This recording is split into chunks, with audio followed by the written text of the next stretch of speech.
The December wind cut through the city streets like a blade, carrying snow that had turned from picturesque to punishing in the span of an hour. Gabriel Sterling pulled his black overcoat tighter as he walked through the park, his mind still churning through the board meeting that had run 2 hours over schedule.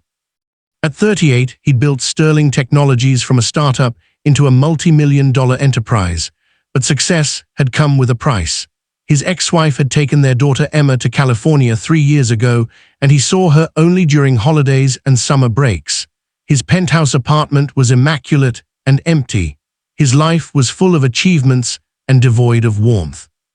He was taking the shortcut through Henderson Park because his driver had called in sick, and Gabriel had decided to walk the 15 blocks home rather than wait for a car service.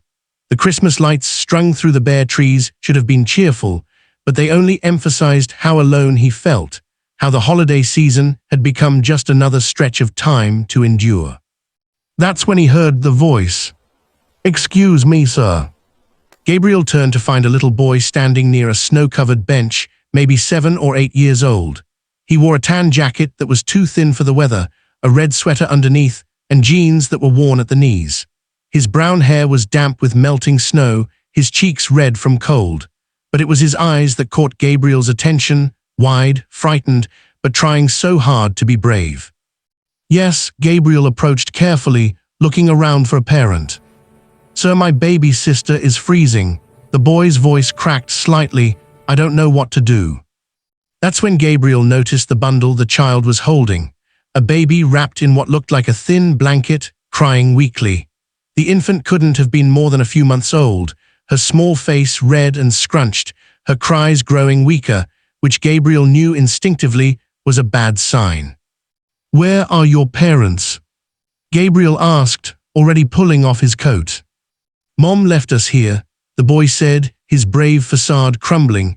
"She said she'd be right back, but that was a long time ago, before it got dark.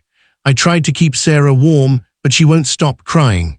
And now she's getting quiet, and I remember Mom saying that's bad when Barbies get too quiet."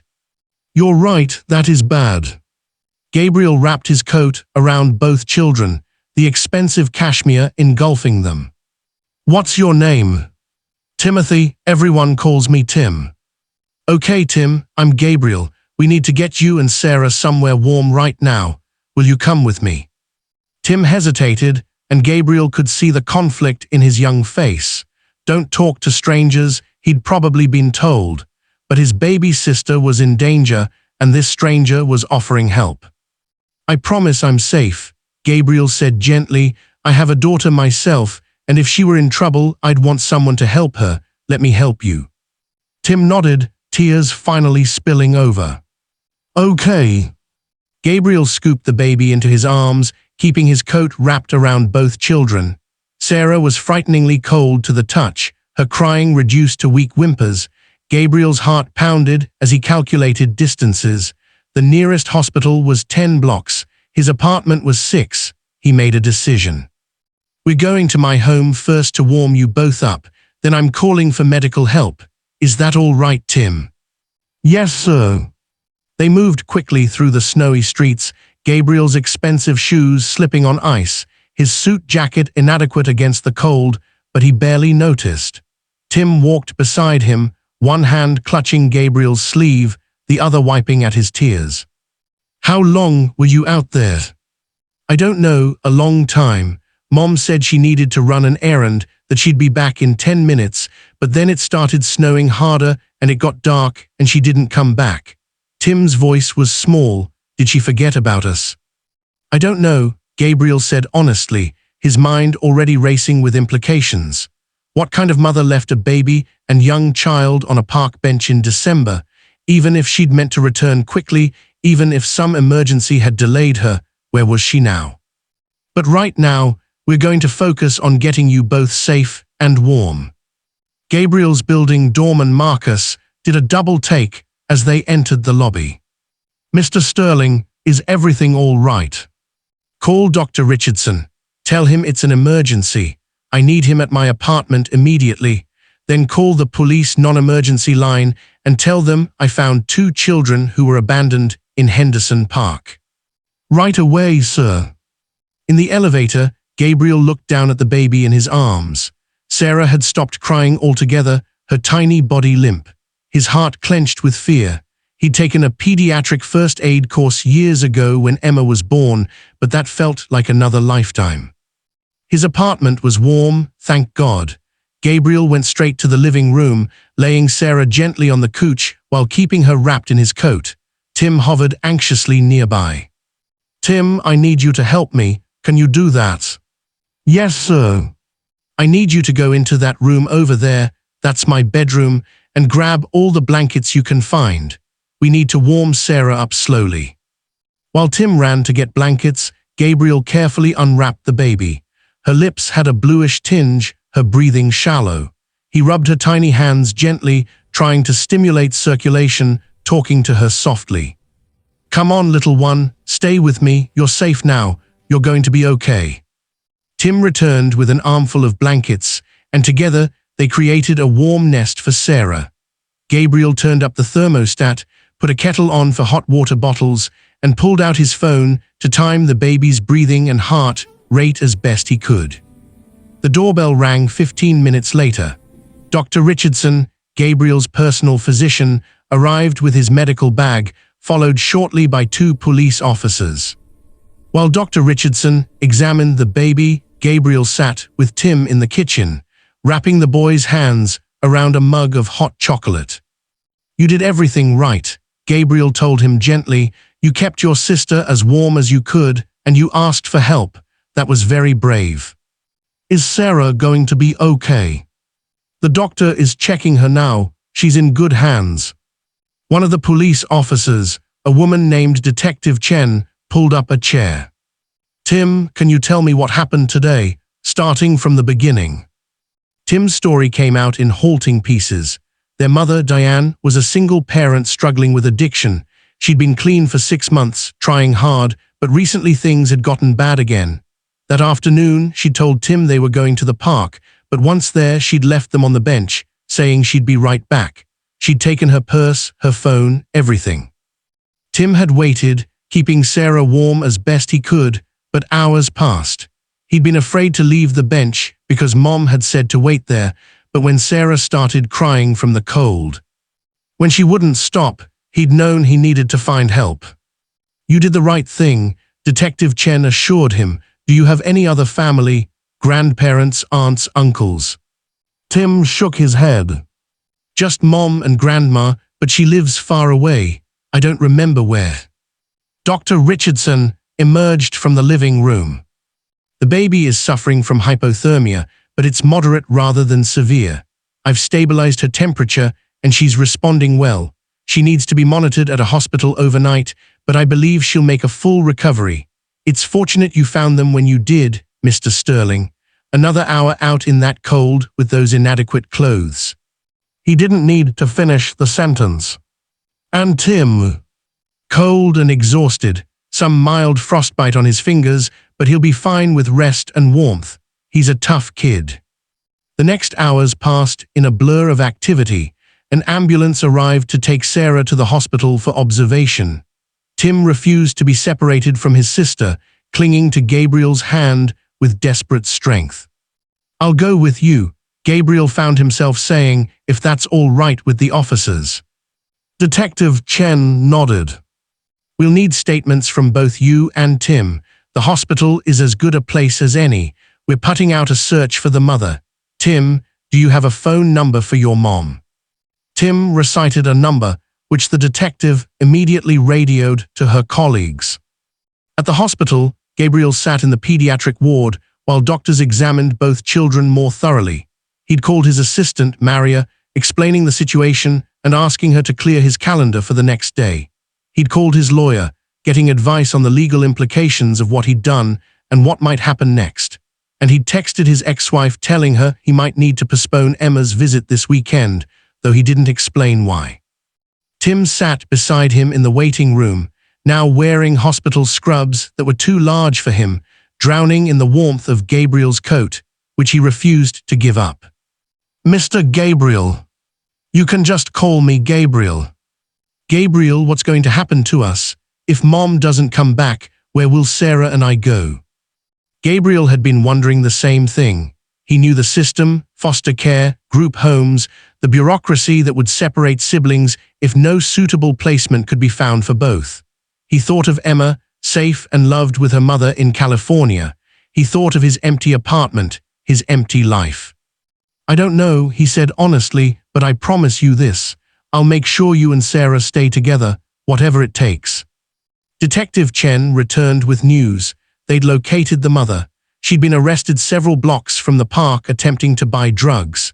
She was incoherent, barely remembered leaving her children, was now being held for child endangerment and other charges. The children will need placement, Detective Chen explained. Child Services is backed up as always, especially this time of year. They're looking for a foster home that can take both kids, but... She trailed off, her expression sympathetic. What if I took them? Gabriel heard himself say. Everyone turned to stare at him. You, Detective Chen, looked skeptical. You're a single man with no experience with children. I have a daughter. I raised her for her first 3 years before my divorce. That's different from taking in 2 children who have just been through trauma. I'm not saying permanently, just temporarily until Child Services can do a proper assessment. They're comfortable with me. I have the space, the resources. I can hire a nanny, a child psychologist, whatever they need. Gabriel looked at Tim, who was watching this exchange with desperate hope. They've been through enough tonight.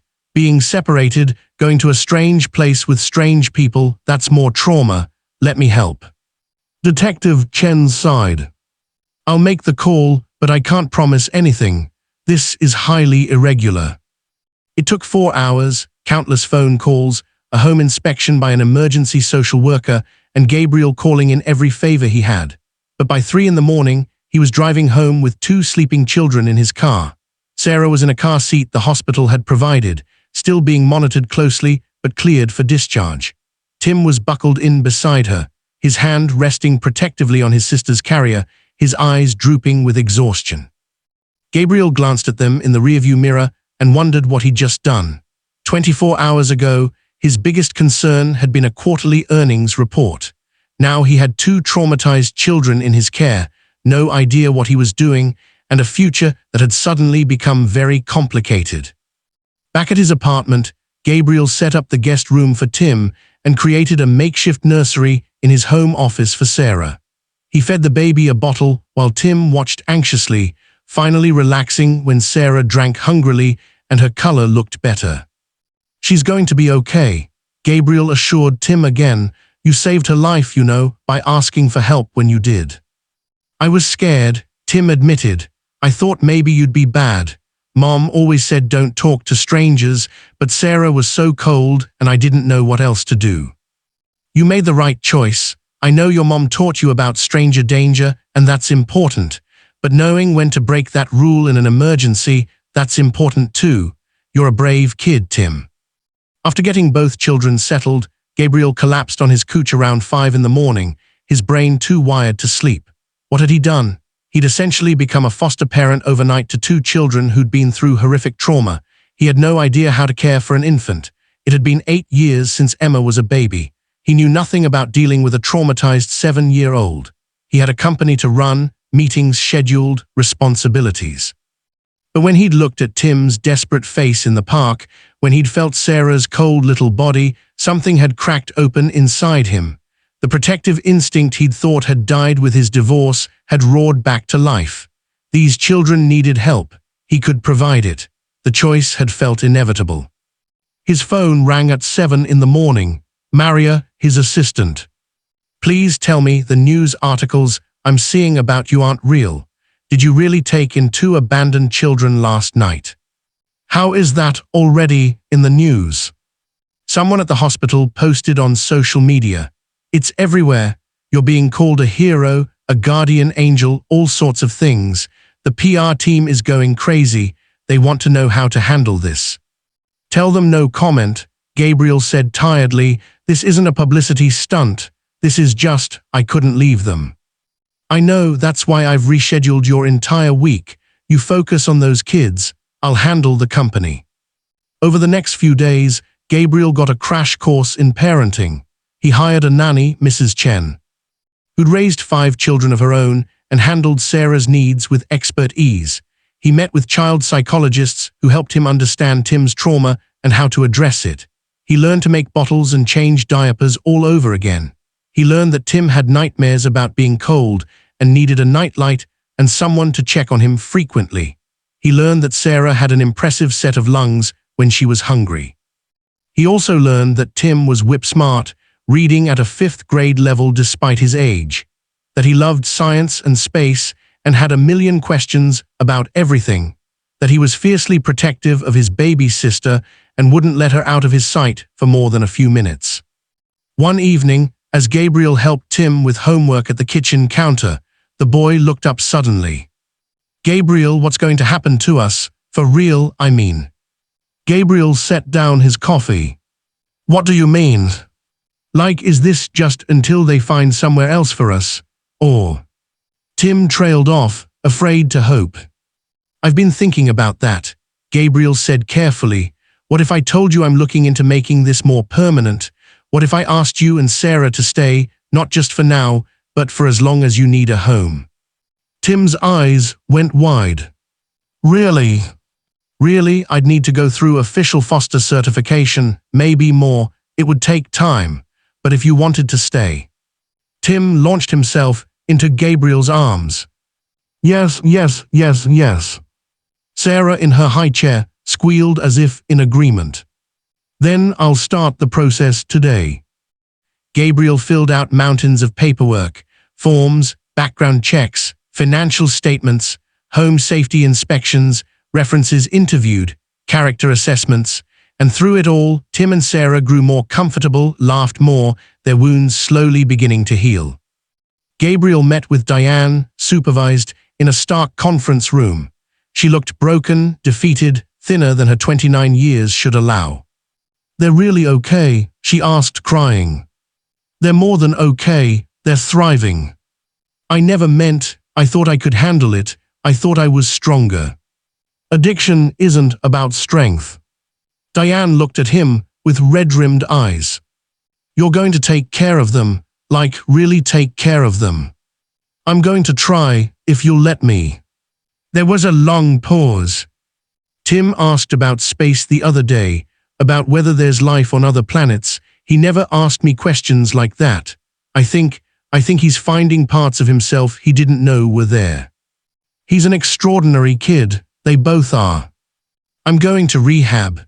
Real rehab, not the contorted stuff. And when I get out, I don't know if I'll be ready to be their mom again. I don't know if I ever will be." The fact that you're considering that shows more strength than you think. "If I sign my rights away, if I make this official, promise me something." "What?" "Tell them I loved them, even when I couldn't show it, even when I made terrible choices. Tell them I loved them enough to give them something better." Gabriel's throat tightened. "I promise." 6 months passed, the apartment transformed, no longer cold and minimalist, it was now lived in, building blocks scattered on the floor, Sarah's swing in the corner, Tim's drawings on the refrigerator. Mrs. Williams, the social worker, sat with Gabriel, final paperwork between them. "Your foster certification is complete, and Diane has voluntarily terminated her parental rights, with provisions for supervised contact if she maintains sobriety and they wish to see her. So they can stay." "They can stay, and Mr. Sterling, if you wanted to make this even more permanent." She slid adoption papers across the table. "There's no pressure, foster care can be long-term, but if this is what you want." Gabriel stared at the papers. 6 months ago he'd been alone, successful but empty. Now his apartment was chaos. His schedule was impossible. He hadn't slept past 6 in the morning in half a year. He'd never been happier. He picked up his pen. That evening, Gabriel sat on Tim's bed. Sarah was asleep in her crib in the nursery. Emma's photos were now on the wall alongside Tim and Sarah's. "You look serious," Tim said, putting down his book about galaxies. "Is something wrong?" "Actually, I wanted to ask you something," Something important. Tim looked worried. Okay. How would you feel about staying here, not just fostering but permanently, forever, as my son, if you want that? Tim processed this. Like adopted. Exactly like adopted, you and Sarah both. We'd be a real family, legally and everything. Tim's eyes filled with tears. You want to be my dad. More than anything, but only if you want that too. This is your choice. Tim threw his arms around Gabriel's neck. Yes, can I call you Dad? Gabriel hugged him back, his own eyes wet. I'd be honored. Tim pulled back suddenly. Wait, does this mean Emma will be my sister too? Like, officially? If she's okay with it, I'm talking to her tomorrow. This is the best day ever. Go to sleep, kiddo, we'll talk more tomorrow. Tim settled under his covers. Dad. The word hit Gabriel square in the chest. Yeah. I'm glad you found us in the park. Me too, Tim, me too. Another 6 months passed. December again. Snow fell gently in Henderson Park. Gabriel pushed Sarah, now 10 months old, in a stroller. Tim, now 8, walked beside him wearing a warm winter coat. Emma, now 9 and visiting for the holidays, held Tim's hand as they walked. They stopped at the bench where Gabriel had first found them. This is where it happened, Emma asked. Yeah, I was so scared. Sarah was so cold. You were brave, Emma squeezed his hand. You know what, Gabriel said, I think we should make this a tradition. Every year, on this day, we come here and remember how our family found each other. And maybe we could help other people, Tim suggested, like you helped us. What do you mean? Maybe we could bring warm clothes and blankets for people who don't have homes, share what we have. That's a wonderful idea. I'll help, Emma exclaimed. We can make it a Christmas tradition. Sarah babbled from her stroller, reaching for snowflakes. Dada. Everyone froze. Did she just? Tim started. Gabriel scooped her up. Was that your first word, baby girl? Say it again. Sarah giggled.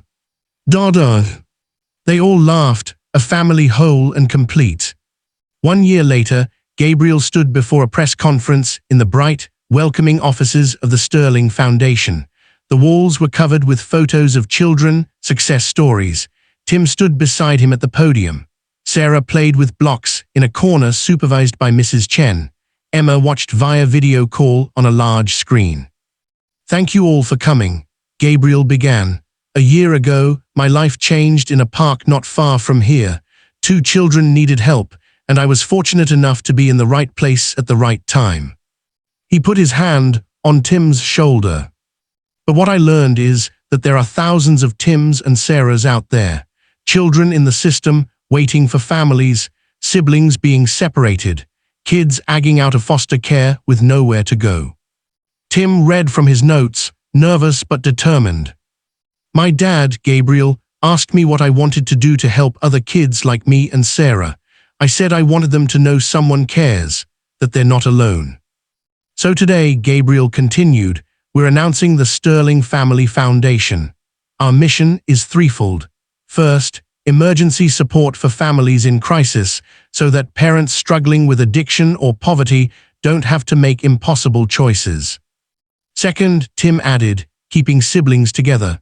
We are funding foster homes and programs that make sure brothers and sisters stay together, because Sarah is the most important person in my life, and I can't imagine being without her. And third, Gabriel said, education and enrichment programs for foster children. Every child deserves to explore their potential, whether that's science, art, sports, or anything else. A reporter raised her hand. Mr. Sterling, critics say this is a publicity stunt to improve your company's image. What do you say to that? I'd say they're entitled to their opinion, but this isn't about Sterling Technologies. I've stepped back from day-to-day operations to focus on this foundation and on being a father. My priorities have shifted. Another reporter spoke up. Tim, do you have a message for other kids, in foster care. Tim looked at Gabriel, who nodded encouragingly. I'd say don't give up hope. I thought nobody would want us. I thought Sarah and I would be split up. But sometimes people surprise you. Sometimes a stranger becomes your dad. And sometimes everything works out, even when it seems impossible. We're also announcing, Gabriel added, a partnership with Child Services across 5 states to pilot a rapid response program. When children are found in emergency situations, trained responders will ensure immediate safety, medical care, and trauma support, so that fewer children spend even one night frightened and alone. After the press conference, the family reconvened in Gabriel's office. Emma appeared on the video screen. Dad, that was amazing. Everyone at school is going to see it. How are things there, sweetheart? Your mom treating you okay? She's good. She's thinking about moving back to New York. Gabriel was surprised. Really? She said she can see how happy you are, and she wants me to be closer to you and Tim and Sarah. She's not moving in or anything, but maybe close enough that I could see you guys more than just holidays. Tim lit up. That would be so cool. We could show you our new school. Sarah, on Gabriel's lap, called out. Emma. Emma melted. She said my name. Sarah, I miss you too. That evening, the family gathered around the dinner table. Mrs. Chen had cooked a feast. Gabriel sat at the head of the table, Tim to his right, Sarah in a high chair to his left, making a joyful mess of spaghetti. Dad, I have to tell you something, Tim said. Gabriel was immediately concerned. What's wrong? Nothing's wrong. I got my report card today. He slid it across the table, all A's. And Mrs. Patterson wants me to join the advanced science program. She says I could even enter the state science fair if I want. Gabriel was proud beyond words. Tim, this is incredible. Of course you should join. What would your project be? I was thinking about exoplanets, planets that could have life. I've been reading about the Kepler mission and the James Webb Telescope and… He stopped, self-conscious. Sorry, I know I talk too much about space. You never talk too much about things you're passionate about. Your mind is a gift, Tim. Never apologize for it. Tim said quietly, my mom used to tell me to be quiet, that I asked too many questions. Your mom was dealing with a lot, but here, in this house, you can ask a million questions. I might not always know the answers, but we'll figure them out together. Sarah threw spaghetti. Daddy, Timmy. Tim laughed. Sarah, you're wearing more food than you're eating. Gabriel wiped her face. That's the sign of a successful meal in this house. Mrs. Chen entered with dessert. I made Tim's favorite, chocolate cake with extra frosting. You remembered. Of course I remembered. You're my special boy. Later that night, Gabriel worked on foundation business in his home office. Tim appeared in the doorway in his pajamas. Can't sleep. I had a question, a big one. Gabriel closed his laptop. Come sit. Tim climbed into the chair across from Gabriel's desk. When you found us in the park, did you know you were going to keep us, like right away? Gabriel thought back. Honestly, no. In that moment, I was just thinking about getting you both warm and safe. Everything else came later. When did you know? I think it was that first night, when you had that nightmare and I came to check on you. You looked at me with so much trust, even though you barely knew me. And I realized I didn't want to let you down. I didn't want to be another adult who abandoned you. You never let us down. I try not to, but Tim, I need you to know something. I'm not perfect. I'm going to make mistakes. I might mess up, say the wrong thing, not understand what you need, but I will always try my best, and I will never leave you. That's a promise I can keep. I know. There was a pause. Dad. Yeah. Do you think my mom ever thinks about us? Gabriel answered carefully. I know she does. She's in a treatment facility now, working hard to get better. she sends letters through her counselor. I know, you give them to me. Do you want to see her when she's well enough? It's okay to say yes, and it's okay to say no. Tim struggled with this. I don't know, is that okay, to not know? That's completely okay, you don't have to decide now. Or ever, really, whatever you feel is valid. Sometimes I'm still mad at her for leaving us. That's natural. But sometimes I miss her, the mom she was when she was good, when she'd make pancakes and do funny voices when she read stories. You can miss her and be angry at her at the same time. Feelings are complicated, they don't have to make perfect sense. Tim looked at Gabriel. I'm glad you found us. Even though I'm sad about my mom, I'm glad I have you now. Does that make me a bad person? Gabriel moved around the desk to kneel beside Tim. That makes you human, and it makes you healthy. You're allowed to be happy even when circumstances aren't perfect. You're allowed to love your new life while still having feelings about your old one. Tim hugged Gabriel. I love you, Dad. Gabriel held him tight. I love you too, kiddo, more than you'll ever know. The anniversary had become a sterling family tradition. Gabriel, Tim, now 9, Sarah, almost 2, and Emma, visiting for the holidays, arrived at Henderson Park with wagons full of supplies. They were joined by volunteers from the foundation, 20 people strong, all wearing Sterling Family Foundation jackets. Gabriel addressed the volunteers. Thank you all for being here. 2 years ago, on this bench, my life changed.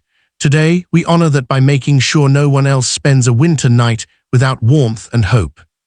They dispersed through the park, distributing warm coats, blankets, hot meals, and information about shelter services. Tim approached a homeless man on the same bench where he'd once sat. Hi, sir, would you like some hot soup and a warm coat? The man had weathered, kind eyes. That's mighty generous of you, young man. I was cold once too, someone helped me, now I want to help others. What's your name, son? Timothy Sterling, that's my dad over there. He pointed to Gabriel, who was helping an elderly woman with a blanket. You're a lucky kid. Tim smiled. I know, but it's not just luck. Sometimes people choose to be kind, and that changes everything. Later that night, the Christmas tree was up in Gabriel's penthouse, lights twinkling.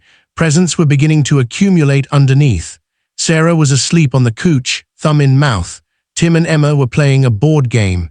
Gabriel watched them, heart full. His phone rang, an unknown number. Hello. Gabriel, it's Diane. The counselor gave me permission to call. Gabriel stepped into the hallway. Diane, how are you? 6 months sober, it's hard, but I'm doing it. I'm doing it. That's incredible, I'm proud of you. I don't deserve that, but thank you.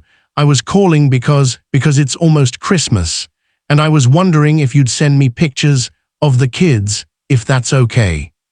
Of course, I can do better than that. Tim's counselor thinks he might be ready for a supervised call if you want that. No pressure. Diane was crying. Really? Really, you're his mother, Diane. I'm not trying to erase that. I'm just trying to give him stability while you get well. I signed the papers, the adoption papers. My lawyer said they went through. They did, but that doesn't mean you can't still be part of their lives if everyone's ready for that. You're a good man, Gabriel Sterling, better than I gave anyone credit for being. I'm just doing what I hope someone would do for Emma if she needed it. Tell him his mom is fighting, and she's going to keep fighting. Even if I can never be his mom again the way I was, I want him to know I'm fighting. I'll tell him. After the call, Gabriel returned to the living room. Tim looked up. Who was that? Your mom, she's doing well, 6 months sober. Tim processed this. That's good, I think. She'd like to talk to you sometime. On the phone, with Dr. Martinez there, only if you want to. Can I think about it? Take all the time you need. Emma called out. Tim, it's your turn. Oh right, I'm going to buy Park Place. No fair, I was saving up for that.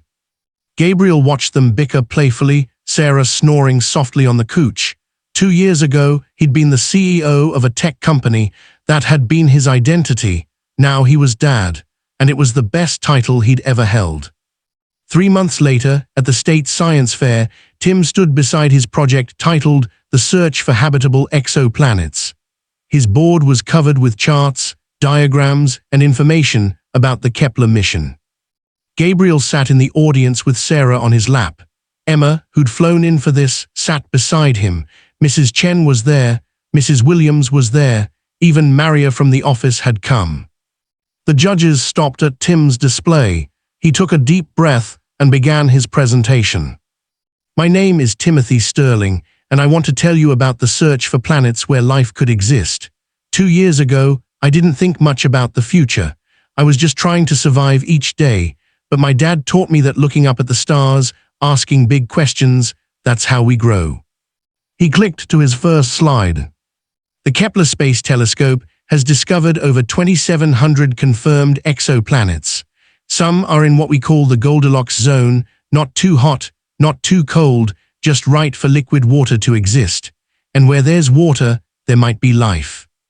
Gabriel watched his son, confident and passionate, sharing his love of science with strangers, and felt tears prick his eyes. Tim finished his presentation. The judges asked questions. He answered everyone with enthusiasm and knowledge that impressed everyone in earshot. When they moved on, Tim ran to Gabriel. How did I do? You were amazing, absolutely amazing.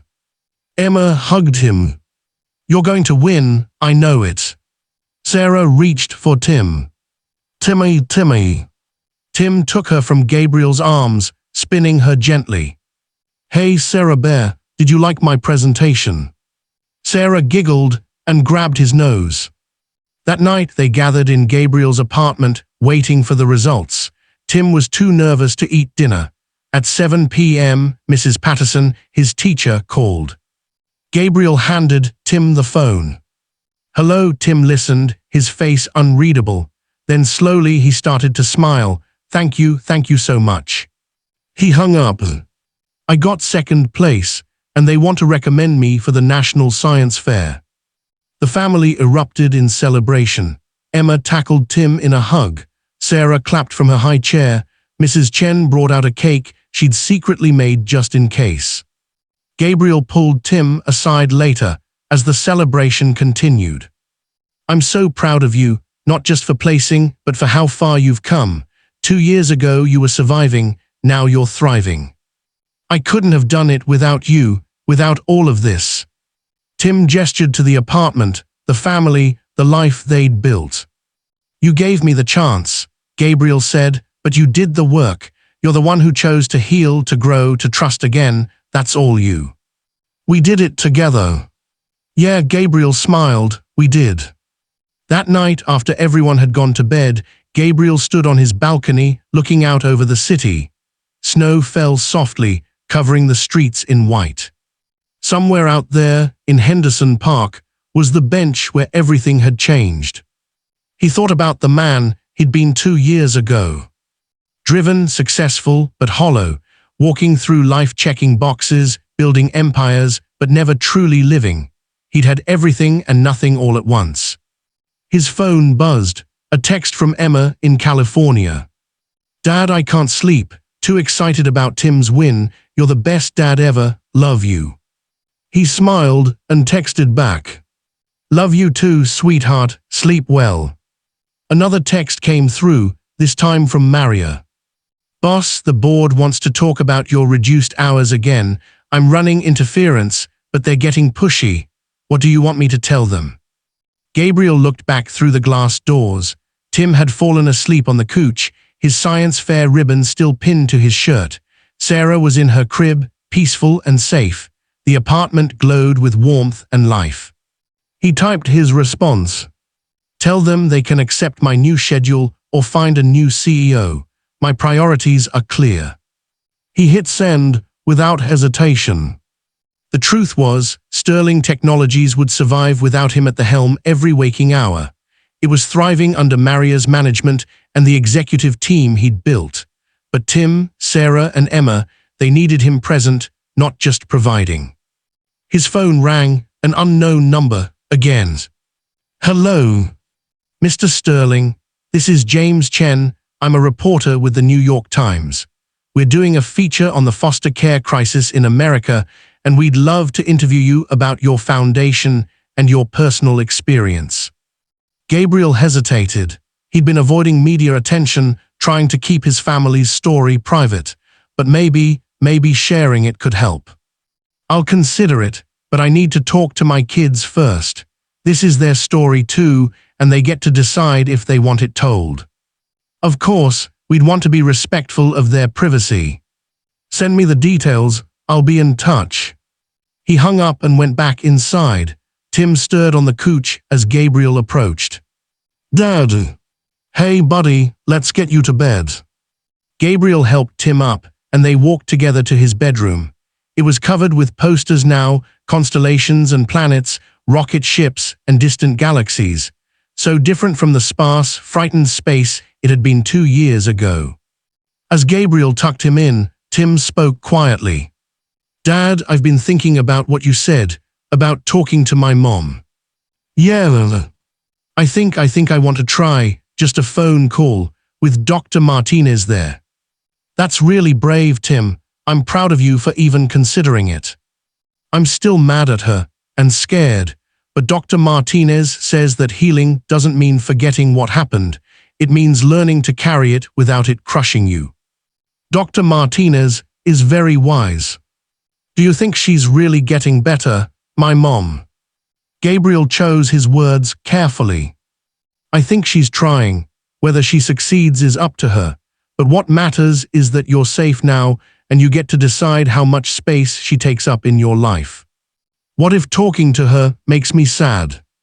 Then we'll deal with that sadness together. You don't have to do any of this alone anymore, Tim. Whatever you feel, whatever you need, I'm here." Tim hugged him tightly. "I know, that's why I think I'm ready." The phone call was scheduled for the following Saturday.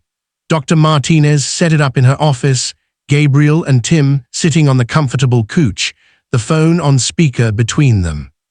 Tim's hands shook slightly as they waited for the call to connect. "You can stop at any time," Gabriel reminded him gently. "If it's too much, just say the word." Tim nodded, unable to speak. The phone rang. Dr. Martinez answered. "Hello, Diane. Tim is here with his father Gabriel and myself. Are you ready?" There was a pause, then a voice Gabriel barely recognized. Clearer, stronger than the broken woman he'd met in that conference room. "Yes, hi Tim." Tim's voice came out as a whisper. "Hi, Mom. So how are you?"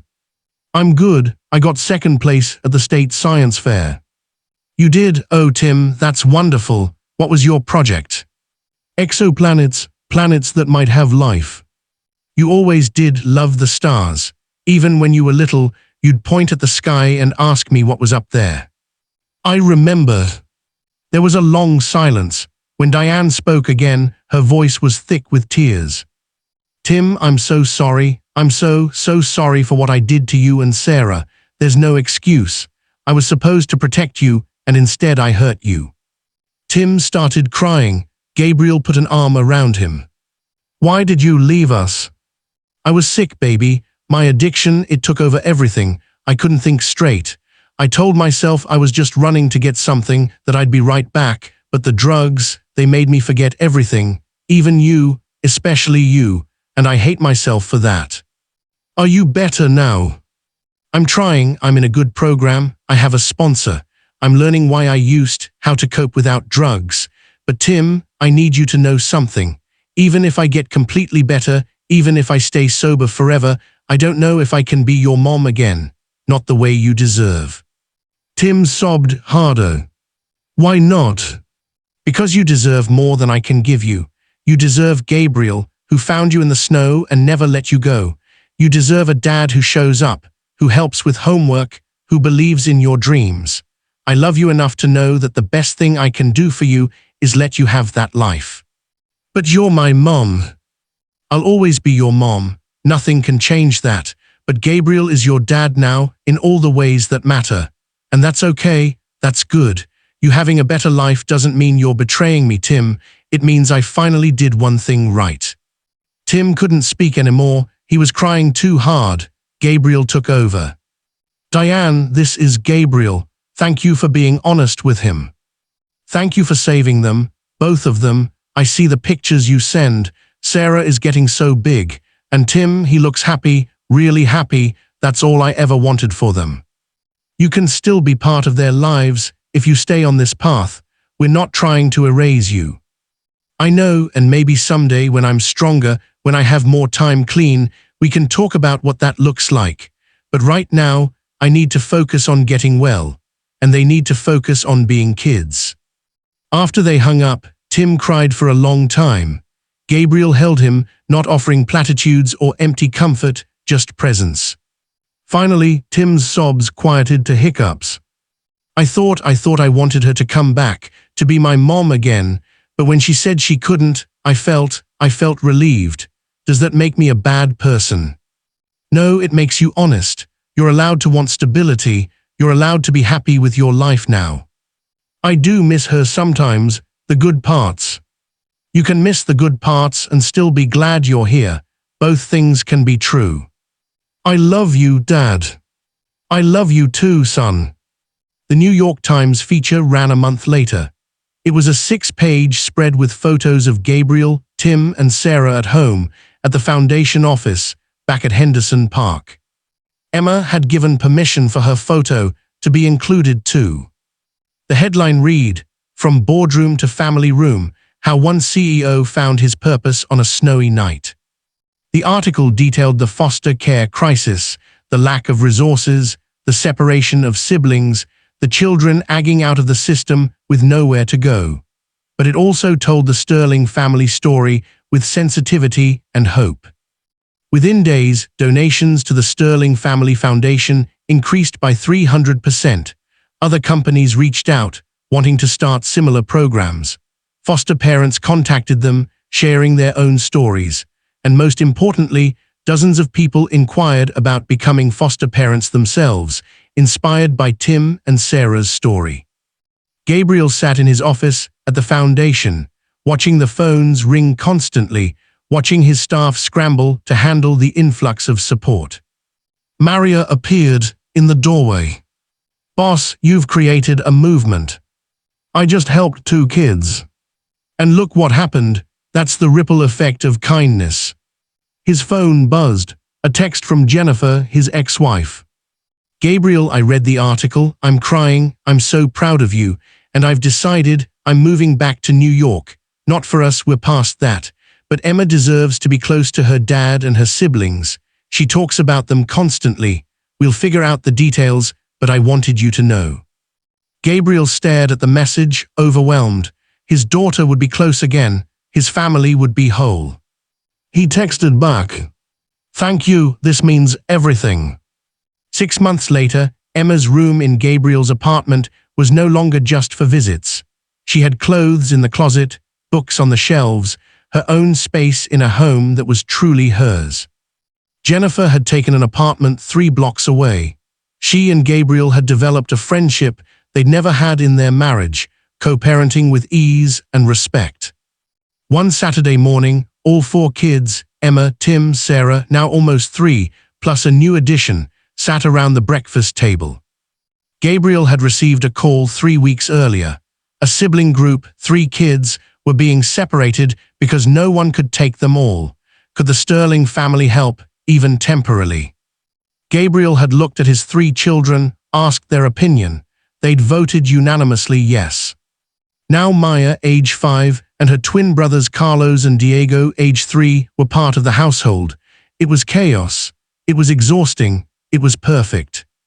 Maya helped Sarah with her breakfast, while Emma read a story to the twins. Tim was explaining his latest science project to anyone who would listen. Mrs. Chen moved through the kitchen with practiced ease, somehow managing to feed 7 people without breaking a sweat. Gabriel stood in the doorway, taking it all in. "Mr. Sterling," Mrs. Chen called. "The caseworker is here for the home visit." He greeted Mrs. Williams at the door. She smiled when she saw the scene. Quite a full house. The fuller, the better, apparently. They sat in his office while the children played in the next room, their laughter filtering through the walls. So Mrs. Williams began, "Maya and the twins, how's it going?" "It's early days. Maya has nightmares. The boys are still adjusting, but they're starting to relax. Yesterday, Carlos laughed for the first time, really laughed, not just a polite smile." "And your other children, how are they handling it?" "Emma loves being the oldest. She stepped into a big sister role beautifully. Tim is teaching the twins to count, and Sarah thinks she has new playmates. You know, when I approved your emergency placement for Tim and Sarah 2.5 years ago, I thought I was taking a huge risk. And now I think I witnessed the beginning of something extraordinary. You're not just fostering children, Mr. Sterling. You're building a different model for what family can look like. I'm just doing what feels right. That's what makes it work." She paused, shuffling papers. "I have something to discuss with you. Maya and the twins, their parents' rights are being terminated. There's no family willing or able to take them. They'll need permanent placement." Gabriel already knew what she was asking. "You're wondering if we'll adopt them too?" "It's a lot to ask. 5 children, most people couldn't. But I'm not most people, and neither are my kids. Let me talk to them. This has to be a family decision." That night, after the younger children were in bed, Gabriel gathered Emma and Tim in the living room. "I need to talk to you both about something important. You know Maya, Carlos, and Diego are staying with us temporarily, right?" They both nodded. "Well, their birth parents can't take care of them anymore. They need a permanent home. And I've been thinking, what if that home was here, with us?" "You mean adopt them?" Emma asked. "Yes, but only if you're both okay with it. This is your home too. You both get a vote." Tim spoke first. "They're already starting to feel like family. Carlos follows me everywhere. And Maya, she reminds me of me, you know, when I first came here, scared but trying to be brave." Emma nodded slowly. "I always wanted siblings. Now I could have 4, that's pretty cool. But Dad, can we handle it? 5 kids is a lot." "It is a lot. I won't lie, it'll be challenging. There will be times when I can't give each of you as much individual attention as I'd like. Times when you'll have to sacrifice for the younger ones. Times when it's loud and messy and overwhelming." "But," Tim prompted. "But we'll do it together, as a family, and families take care of each other." Emma smiled. "I vote yes." "Me too," Tim agreed. "Then it's settled. I'll talk to Mrs. Williams tomorrow." Emma hugged him. "You're a really good dad, you know that." "I'm learning. You kids are pretty good teachers." The adoption of Maya, Carlos, and Diego was finalized 6 months later, on a beautiful spring morning. The courtroom was packed with everyone who'd been part of the Sterling family journey. Mrs. Chen, Dr. Martinez, Maria, Detective Chen, even Marcus the doorman. The judge smiled down at the family. "Mr. Sterling, I've reviewed your file. In 3 years, you've gone from a single man with weekend custody of 1 child to a father of 5. That's quite a transformation. It's been the best 3 years of my life. Children, you understand what's happening today." Maya stood up, her voice clear and strong. "We are becoming a real family, forever. And is that what you want?" All 3 new kids nodded vigorously. "Then by the power vested in me by the state of New York, I officially grant this adoption. Congratulations, Sterling family, you're all official." The courtroom erupted in applause. The kids rushed to hug Gabriel, who found himself in the middle of a kid pile, laughing and crying at the same time. Later, at the celebration dinner at Gabriel's apartment, Tim stood up with a glass of apple cider. "I want to make a toast. 3 years ago, I was a scared kid in a park, holding my baby sister, thinking nobody would ever help us. But then Gabriel found us. He didn't have to stop. He could have walked right past, but he didn't. Tim's voice got thick with emotion. He saved us, and then he showed us what it means to pay it forward. So today, we're not just celebrating Maya, Carlos, and Diego joining our family. We are celebrating every kid who gets a second chance. Every family that chooses love over fear. Gabriel stood, his own glass raised. I have something to add. 3 years ago, I thought I was rescuing you, Tim, but the truth is you rescued me. You all did. You taught me what really matters. Not quarterly reports or board meetings or building empires, but this love, this chaos, this beautiful, messy family. He looked around the room at his children, all 5 of them. You are my greatest achievement, and I promise I will spend every day trying to be worthy of the gift you've given me. Emma wiped tears from her eyes. Group hug. And they all came together, 8 people who'd found each other against impossible odds, who'd built something beautiful from broken pieces. That night, after all the children were finally asleep, Gabriel stood once more on his balcony. The city stretched out before him, millions of lights in the darkness. He thought about all the children out there, still waiting, still hopping for someone to see them, to choose them, to love them. His phone rang, another unknown number. Hello. Mr. Sterling, this is Family Services. We have a situation. A teenage girl, 16 years old, her foster placement just fell through. She's about to age into a group home, and well, we know it's a lot to ask, but your file came up and… Gabriel closed his eyes. His apartment was full. His hands were beyond full. Any rational person would say no. Tell me about her.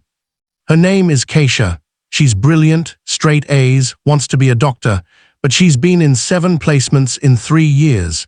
People keep giving up on her because she's got walls up. She's been hurt too many times. When can she come for a visit? There was a stunned silence on the other end. You want to meet her? I want to meet her. No promises, but let's see if we might be a good fit. After he hung up, Gabriel smiled. Emma had her own apartment with her mother, but she was here most days. They could convert his home office. They'd make it work. Inside, he heard Tim's voice from down the hall. Dad, Carlos had a bad dream. Gabriel headed toward the sound of his son's voice, toward his crying child who needed comfort, toward his family who needed him. Be right there. As he walked through his home, past the photos on the walls, past the artwork stacked to the refrigerator, past the toys scattered across the floor, Gabriel Sterling, former CEO, now full-time father, realized something profound. He'd spent the first 38 years of his life building a fortune, and the last 3 years discovering what it was for. Not for yachts or mansions or power. For late-night comfort and early morning breakfasts, for science fairs and first words, for healing broken hearts and opening his own, for teaching children that they matter, that they're worth choosing, that love isn't something you have to earn, but something freely given. He reached Carlos's room, where Tim was already there, sitting on the edge of his little brother's bed, holding his hand. It's okay, buddy, you're safe, we're all here. Carlos looked up, saw Gabriel, and reached out. Daddy. Gabriel scooped him up, feeling the small body relax against him. I've got you, always. And he did, he had all of them.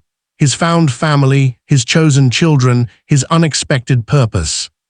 The December wind that had cut through the city 3 years ago had brought him 2 freezing children and changed everything. It had stripped away everything he thought mattered and shown him what actually did. He'd been walking through a park, alone and empty, when he heard a small voice say, "Excuse me, sir." And in helping 2 children, he'd saved himself.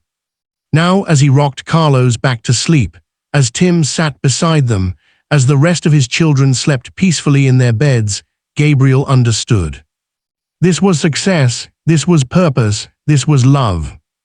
And he would spend the rest of his life paying forward the gift, those two children had given him on that snowy night.